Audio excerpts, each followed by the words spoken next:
Assalamualaikum warahmatullahi wabarakatuh. Sungguh terkejut hati ini melihat ada seseorang mantan wakil kepala negara yang mengatakan di Islam itu ada ajaran untuk membunuh orang di luar Islam dengan pahala syahid. Ya Allah, astagfirullahaladzim. Ini kalimat yang sangat tidak benar. Untuk saudara-saudaraku yang di luar Islam, yang tidak seagama dengan saya, jangan percaya itu. Di dalam hadis Nabi Muhammad SAW, ucapan Nabi kami Muhammad SAW menyebutkan, man adzadiniyan faqad adzani, wa man adzani faqad adallah. Nabi Muhammad itu mengatakan dalam hadisnya, barang siapa menyakiti orang yang di luar Islam, apakah dia Kristiani, apakah dia Konghucu, apakah dia Hindu atau Buddha, maka seperti dia menyakiti aku, kata Nabi Muhammad. Dan barang siapa menyakiti aku, kata Rasulullah, seperti menyakiti Allah. Di situ ada kata faqad adallah. Faqad itu harfu taukid. Kalau kita belajar ilmu nahwu, gramatika, bahasa Arab, faqad itu adalah harfu taukid, penguat. Dia seperti menyakiti Allah. Bahkan dalam hadis yang lain mengatakan, barang siapa menumpahkan darah orang yang berbuat baik, hubungan baik, orang sesama anak Adam di luar agama Islam dengan hubungan yang sangat baik seperti yang ada di Indonesia ini, seluruh agama mereka rukun, seluruh agama mereka berpelukan, seluruh agama mereka hidup bersosial masyarakat dengan baik. Barang siapa menyakiti orang yang di luar Islam seperti menyakiti Nabi Muhammad SAW. Dan barang siapa menyakiti Nabi seperti menyakiti Allah. Wa khosamtuhu khosmuhu khosamtuhu yaumal qiyamah. Bahkan Nabi Muhammad mengatakan, nanti ada orang-orang ya yang nanti di akhirat akan dimusuhi oleh Nabi Muhammad SAW. Siapa mereka? Orang Islam yang menyakiti orang yang di luar Islam. Ada orang Islam menyakiti kelompok di luar Islam, maka akan menjadi musuhnya Nabi Muhammad. Dan Nabi Muhammad akan memusuhi mereka. Jadi tidak ada sedikit pun ajaran dari Islam itu yang mengajarkan bahwa menyakiti orang yang di luar Islam. Nggak ada sama sekali. Ini fitnah yang luar biasa. Kita diperintahkan bersaudara. Nabi Muhammad mengancam, barang siapa menyakiti umat Kristiani, Konghucu, Buddha, Hindu, ras apapun di muka bumi ini, sesama anak manusia, sesama anak Adam, haram untuk disakiti. Bahkan Nabi Muhammad menjelaskannya, barang siapa menumpahkan darah sesama anak Adam yang berbuat baik kepada kita, bersosial dengan baik dengan kita, seperti menumpahkan darahku. Kalau kita mau ejawantahkan, barang siapa menumpahkan darah Kristiani, Buddha, Konghucu, Hindu, seperti mereka menumpahkan darahku. Barang siapa memusuhi mereka, seperti memusuhi aku. Barang siapa merusak harga diri mereka, seperti merusak harga diriku. Barang siapa mencuri harta mereka, seperti mereka mencuri hartaku. Bayangkan, ajaran Nabi Muhammad penuh dengan kasih sayang sesama anak manusia. Saya mohon maaf ya kepada seluruh saudara-saudara saya. Inilah sekuниnya Indonesia. Wow. Sekuni di Mahabharata adalah orang yang ingin mengadu domba, mengawalkan segala cara untuk merusuhkan kedamaian Indonesia. Ini orangnya. Sejauh Barat ada 35%. Siapa itu sekuninya Indonesia? Bisa melaporkan seorang Yusuf Kala, sangat bisa. Siapapun Anda ya, masyarakat Indonesia, kalian bisa melaporkan Yusuf Kala di Polres atau Polda daerah kalian ya. Karena ini sudah masuk dalam delik umum ya, delik umum karena menimbulkan keresahan, keonaran di ruang publik. Bisa dipidana 10 tahun penjara apabila apa yang dikatakan bahwa soal chaos di bulan Juli dan Agustus tidak terjadi, maka teman-teman delik hukumnya sangat jelas di sini. Kita bisa melaporkan seorang Yusuf Kala. Bisa melaporkan. Kalau mau ngomongin agama orang, minimal ngerti dulu, jangan cuma berani. Karena sekali salah ngomong, yang kena bukan cuma nama sendiri, tapi bawa-bawa keyakinan orang banyak. Jujur ya Pak, ini ngomongin agama, apalagi ngawur sih? Karena setahu saya ya, Yesus Kristus itu ngajarin kasih, bukan justifikasi kekerasan. Bahkan ditampar aja disuruh kasih pipi sebelahnya. Kadang yang bikin gaduh itu bukan netizen ya, tapi pertanyaan tokoh yang terlalu pede ngomongin hal yang bukan bidangnya. Jadi blunder kan tuh. Hade. Yang disampaikan oleh seorang Yusuf Kala di dalam video tadi, di mana dia berdiri di depan mimbar di dalam masjid, ceramah, bicara gitu ya, yang mana dia bicara masalah pertikaian antar kelompok agama itu disebabkan karena masing-masing daripada umat Islam, umat Kristen itu sama-sama berpikir bahwa mati dan mematikan itu syahid. Itu adalah statement atau pernyataan yang pernah gue denger bahkan daripada seorang mantan wakil presiden. Karena apa? Itu adalah sebuah provokasi. Harusnya kalau misalnya dia adalah orang yang paham dan berpendidikan, dia nggak akan pernah ngomong seperti itu. Dan orang yang memiliki intensi yang baik, dia nggak akan ngomongin seperti itu. Kalau memang tujuannya mempersatukan umat beragama dan tidak memperkeruh suasana, dia akan ngomong, mari kita saling mengasihi, menyayangi, dan jangan menjadikan perbedaan ini sebagai satu apalah ya. Bisa kan ngarang kata-kata yang baik dikit gitu dibandingkan ngomongin kayak gitu. Dan gue lurusin ya, kami nih ya orang Kristen bahkan dikasih 10 perintah Allah, jangan membunuh salah satunya. Dan dulu ngomong bahwa mati dan mematikan itu syahid, nggak ada istilahnya dilarang, dilarang. Leginya Alkitab kami itu menuliskan bahwa bagaimana kami harus terus saling mengasihi. Bahkan di dalam Alkitab dituliskan, kalau misalnya engkau ditampar pipi kirimu, kasih pipi kanan lagi punya. Kalau kau dipotong tangan kirimu, kasih kau punya tangan kanan lagi. Bahkan diajarkan di sana untuk tidak membalas perbuatan buruk. Jadi kalau kau bilang nih ya Yusuf Kala ya, kau ngomong bahwa orang Kristen bilang mati dan mematikan itu syahid, kau dapat karangan dari mana ya? Harusnya makin hari makin sadar Pak, usia itu semakin dekat kepada Tuhan. Jadi marilah kita berbuat baik, jangan berbuat yang aneh-aneh. Semakin banyak kita memupuk pahala di dalam kehidupan ini, semakin dekat itu ya surga kepada kita. Udah, the rest just for. Provokasi yang sangat luar biasa dan sangat kuat untuk mengadu domba antara umat agama.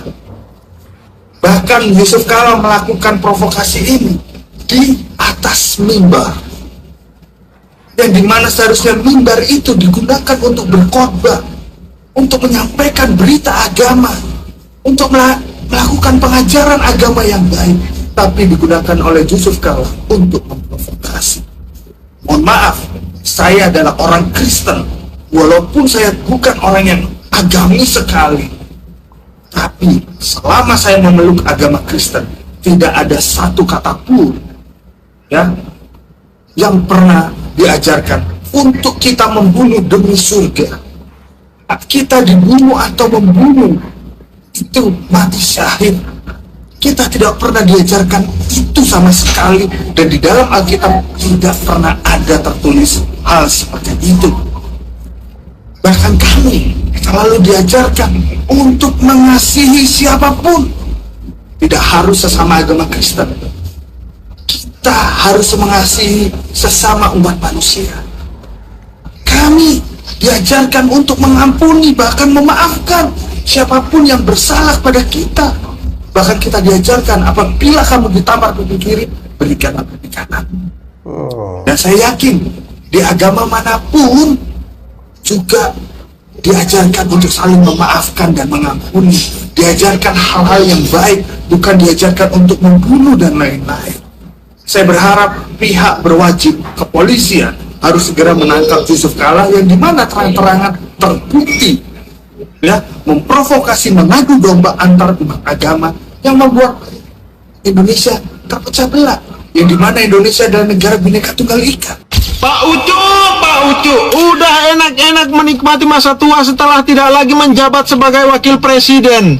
Pak Ucu malah muncul ke publik dengan pernyataan-pernyataan kontroversial. Ya pasti kena goreng lah. Kalau udah begini, itu nilai-nilai ketokohan pasti menyusup dengan sendirinya. Ya sebenarnya nggak salah sih, asal mentalnya sudah siap. Karena dengan begitu, Bapak kembali menegaskan bahwa Bapak belum selesai di politik. Artinya Bapak siap tidak lagi dilihat sebagai negarawan, sebagai tokoh bangsa, melainkan dilihat sebagai aktor politik yang belum selesai dengan dirinya sendiri.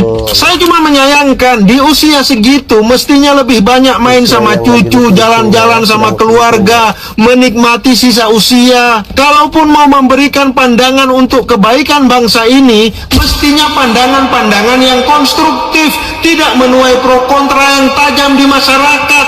apalagi sampai terkesan provokatif. Jadi begini teman-teman, belakangan ini kan Pak JK sering muncul ke publik dengan pernyataan-pernyataan yang kontroversial. Mulai dari ngumpulin sejumlah ekonom di tengah situasi global yang tidak baik, mengoreksi kebijakan pemerintah karena tidak menaikkan harga BBM, memprediksi akan terjadi chaos di bulan Juli dan Agustus, melaporkan seorang sipil Rismon Sianipar ke polisi. Bahkan yang sedang ramai belakangan ini soal pernyataan beliau tentang kesamaan sikap agama Islam dan Kristen soal pembunuhan terhadap umat lain di luar agama yang diyakini. Nah, itu jadi bahan kritik saudara-saudara kita Kristiani kepada Pak JK.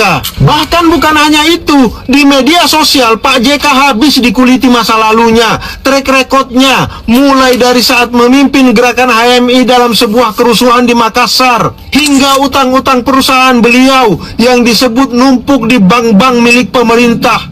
Entah itu benar atau tidak, tapi yang pasti dinamika ini akan mengurangi nilai-nilai ketokohan Yang beliau bangun selama ini. Beliau mungkin lupa bahwa sekarang eranya media sosial. Begitu kamu masuk ke ruang pertarungan, termasuk pertarungan narasi, berarti kamu telah memilih mana kawan, mana lawan. Dan lawan tidak akan bisa kamu tahan untuk tidak membongkar siapa kamu di masa lalu dan di masa sekarang. Itu sudah menjadi konsekuensi logis dari pertarungan politik. Jangan baper, kalau lapar ya makan, jangan dikit-dikit lapor. Aneh ya, kenapa orang-orang melaporkan Yusuf Kalla ke kantor polisi? Apakah mereka bodoh, tidak paham, atau SDM-nya mereka memang segitu-segitu saja? Sudah jelas-jelas ceramah yang dilakukan oleh Yusuf Kalla itu di kampus UGM, di forum akademis, bukan di publik, bukan di kantor polisi, bukan.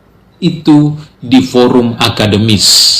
Yang artinya, kalau Anda mau mendebat pernyataan dari Yusuf Kalla, harus didebat di forum akademis, didiskusikan di forum akademis, bukan di kantor kepolisian, begitu.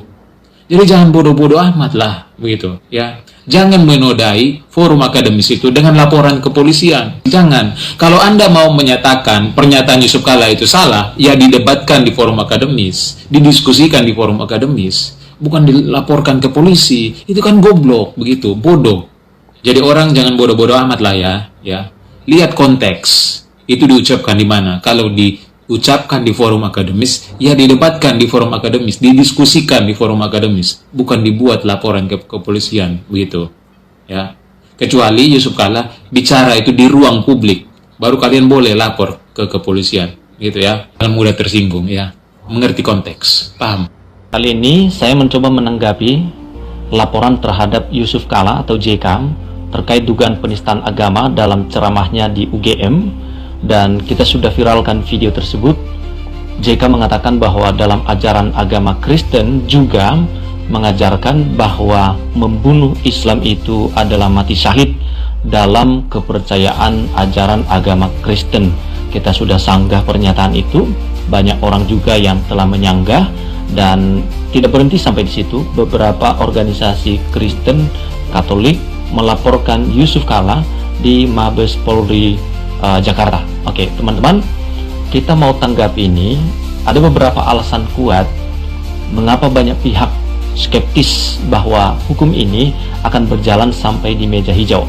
Jadi ragulah kalau laporan terhadap JK ini akan diproses, ya. Sangat meragukan. Nah, teman-teman, beberapa hal yang perlu kita lihat dari sisi hukum ya, yang selama ini berjalan, dan kita bisa menilai dari situ. Yang pertama pasti akan melihat posisi JK sebagai seorang senior, bahkan dalam tanda kutip bisa dibilang sebagai negarawan senior. Jadi Yusuf Kalla itu bukan sekedar mantan pejabat, ia adalah tokoh ya, tokoh bangsa yang pernah menjabat sebagai wakil presiden, bahkan 2 kali di bawah presiden yang berbeda. Jadi dalam kultur politik Indonesia ada semacam etika politik di mana tokoh-tokoh selevel JK ini memiliki imunitas sosial yang sangat tinggi. Jadi memproses hukum JK itu kayaknya tidak mudah, bahkan tidak mungkin, karena dianggap sebagai suatu agresif yang akan mendatangkan guncangan terhadap stabilitas ekonomi dan politik nasional. Jadi kita ragu-ragu akan diproses, ya. Kedua, pengaruh organisasi keagamaan. Sebagai Ketua Umum Dewan Masjid Indonesia dan tokoh kunci di balik berbagai mediasi konflik, JK memiliki basis massa dan pengaruh yang sangat mengakar di kalangan umat Islam. Jadi dampaknya itu JK itu tidak mungkinlah bisa diproses oleh hukum, ya. Jadi memang kadang-kadang hukum kita itu sangat tumpul terhadap orang-orang seperti ini. Jadi menindak JK bahwa tuduhan penistaan agama itu justru berisiko memicu reaksi keras dari akar rumput yang melihat kondisi ini sebagai upaya diskriminasi tokoh atau ulama. Jadi pemerintah dan penegak hukum biasanya sangat berhati-hati menghindari eskalasi semacam ini. Makanya kita pasti meragukan laporan itu akan diproses. Kemudian ketiga, konteks mimbar akademik. Jadi kejadian tersebut, ceramah yang disampaikan oleh JK itu berlangsung di lingkungan Universitas Gadjah Mada atau UGM, di sebuah institusi akademik. Jadi secara hukum, argumen pembelaan akan sangat kuat pada aspek kebebasan berpendapat dan menyampaikan pemikiran di ruang intelektual. Jadi ada alasan untuk membela diri. Kemudian penyidik kemungkinan besar akan melihat pernyataan tersebut sebagai bagian dari diskursus publik atau analisis kritis, bukan niat jahat atau yang sering kita dengar mens rea untuk menodai agama. Keempat, kita tahu bahwa JK ini the kingmaker yang tak tersentuh. JK dikenal sebagai diplomat ulung, ya. Dalam perpolitikan Indonesia, beliau tidak bisa lagi diragukan. Permainannya cantik tapi halus, dan ya saudara tahu sendiri ya, hubungannya yang luas dengan berbagai elit lintas partai dan aparat penegak hukum membuatnya memiliki perisai lah dalam tanda kutip, ya, perisai politik yang berlapis dan tidak mudah untuk ditembus. Sejarah menunjukkan bahwa laporan-laporan terhadap tokoh sekaliber beliau biasanya berakhir di tahap klarifikasi atau berhenti di penyidikan awal atau SP3 karena kurangnya unsur pidana yang kuat. Itu yang akan menjadi alasan. Jadi laporan Polda Metro Jaya yang sudah disampaikan oleh beberapa teman-teman dari organisasi Kristen dan Katolik kemungkinan besar hanya akan berakhir di sebuah klarifikasi atau mungkin SP3 lah, begitu. Potongan video bisa menyesatkan, dan ini contohnya. Islam dan Kristen berpendapat mati atau menewaskan orang, mati atau mematikan itu syahid. Sepihak Kristen juga berpikir begitu. Kalau saya bunuh orang Islam, saya syahid. Kalau saya mati pun saya syahid. Disclaimer dulu biar jelas. Saya tidak pro Yusuf Kala, atau saya juga tidak sedang membela Islam atau Kristen. Saya cuma pro kebenaran dan akal sehat.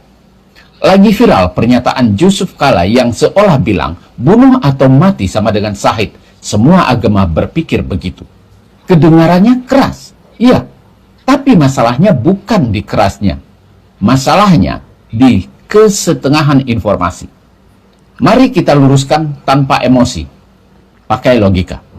Dalam Islam, syahid itu bukan tiket bebas untuk membunuh. Justru sebaliknya, membunuh tanpa hak sama dengan dosa besar. Syahid itu soal pengorbanan, bukan soal agresi. Dalam Kristen lebih tegas lagi, martir adalah orang yang mati karena iman, bukan orang yang membunuh demi iman. Jadi, kalau ada narasi bunuh orang lain sama dengan syahid, itu bukan ajaran agama, itu penyederhanaan yang berbahaya. Kita ini hidup di zaman potongan video 30 detik, di mana konteks dibuang, emosi diangkat, dan yang rugi kita semua. Karena kalau agama dipahami sepotong-sepotong, yang lahir bukan iman, tapi kebencian yang merasa benar. Jadi, sebelum ikut marah, tanya dulu. Ini penjelasan utuh atau cuma potongan yang sengaja dipelintir? Berpikir itu penting, apalagi kalau yang dibahas agama. Jangan sampai kita merasa paling benar, padahal cuma paling cepat bereaksi. Sekarang pilihan ada di tangan kamu. Mau jadi orang yang cepat marah karena potongan, atau yang berani cari kebenaran utuh? Tulis di komentar. Menurut Begitu. Kalau orang Islam, saya sahih. Kalau saya sahih. Saudara-saudari, mari kita bertanya kepada Bapak Yusuf Kala. Apakah benar agama Kristen mengajarkan bahwa orang itu sahid? Apakah pernyataan Yusuf Kala itu benar secara teologi Kristen atau justru sebuah kekeliruan serius? Mari kita jawab dengan jernih, tegas, dan berdasarkan ajaran iman Kristen. Bapak Yusuf Kala menggunakan istilah syahid. Apa arti kata syahid? Secara bahasa Arab, syahid berarti saksi. Tentu dalam Islam, syahid itu punya konteks dan juga penafsiran. Teman-teman muslim bisa tulis di kolom komentar apa arti syahid dalam Islam. Dalam iman Kristen, istilah yang mirip atau mendekati atau yang setara dengan kata syahid adalah martir. Dalam bahasa Yunani, martis. Artinya juga saksi. Akan tetapi dalam Kristen, martir adalah orang yang karena iman, bukan orang yang demi iman.